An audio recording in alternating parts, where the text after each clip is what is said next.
Hey everybody, thanks for tuning in. I know there's been a lot of talk on John McCain last few days and about his life and his politics, and I certainly would never say anything bad about him, even though I've disagreed with him on politics. He's got a lot of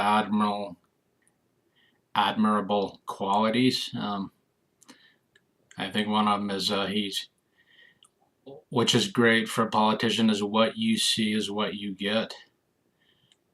He's been that way, I believe, ever since I've followed politics for the last 20, 30 years. And I do admire him too because of what he went through, in the Vietnam War. It's not an accomplishment to get captured, but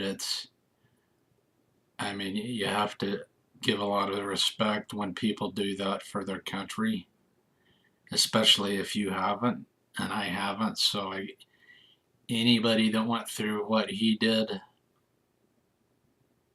in any war, or anybody that's died, has a lot of respect from me. But I just wanted to mention, I know I've seen a lot of talk recently about John McCain, and if he was a conservative, or if he was a true conservative. I don't know his voting record, and it may be pretty conservative, but I know McCain gets hit hard when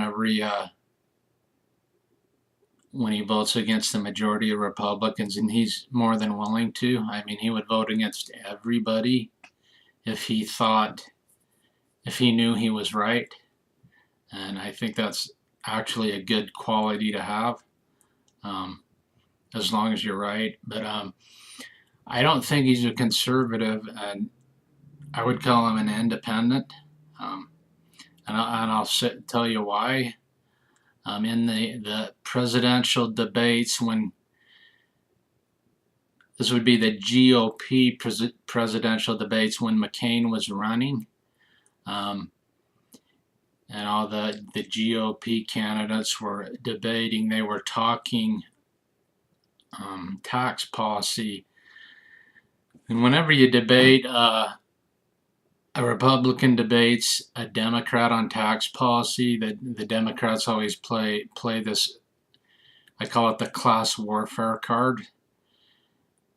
And as you know, anytime you give a tax cut, if you give an across-the-board tax cut, the people who pay the most taxes are always going to get the most benefit.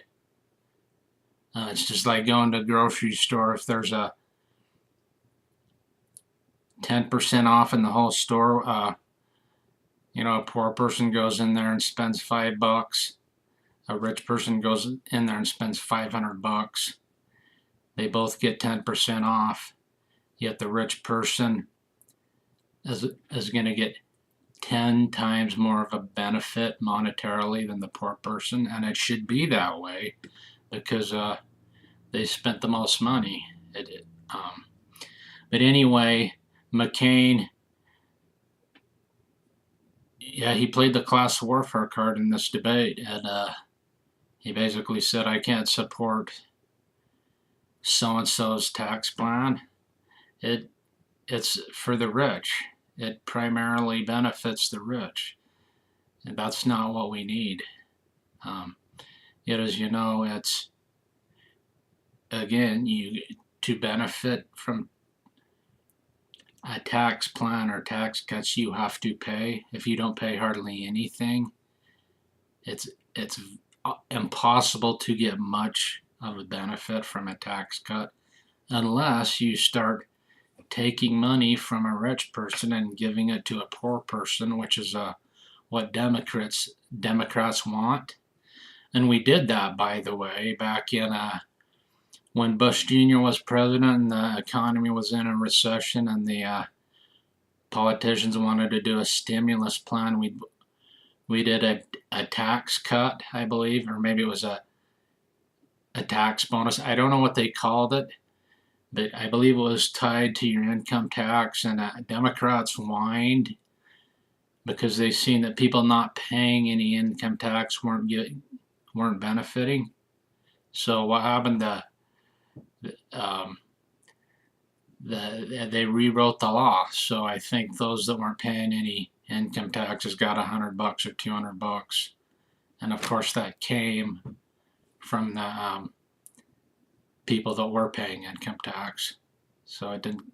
Anyway, that's my thoughts, and that's why I believe when I saw that in that debate, and I saw McCain play the class warfare card, I wrote him off as ever being a conservative. He's either a moderate or he's an independent. Anyway, thanks. Have a great day.